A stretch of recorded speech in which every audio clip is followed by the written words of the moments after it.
সে অবস্থা করেছে, সারাদিন আমি মানুষটা কিছু খেতে পর্যন্ত পারিনি, আমার বাড়ির লোকজনকে কিছু খেতে পর্যন্ত দেয়নি। কাজে আজকে দেশে কোথায় সরকার, কার কাছে আমি বিচার চাইব?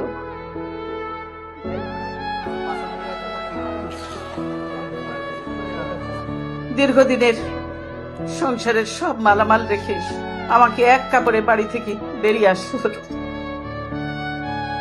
বের করে দেওয়া হলো। আজকে যেভাবে আমাকে অপমান করা হয়েছে, ঘরের দরজা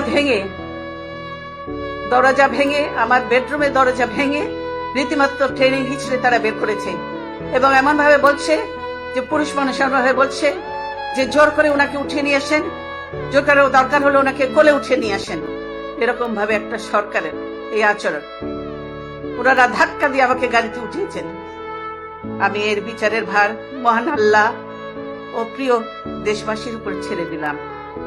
আমি দেশবাসীর নিরাপত্তার জন্য মহান আল্লাহর দরবারে দোয়া করছি। আপনারা সকলেই আমার জন্য দোয়া করবেন।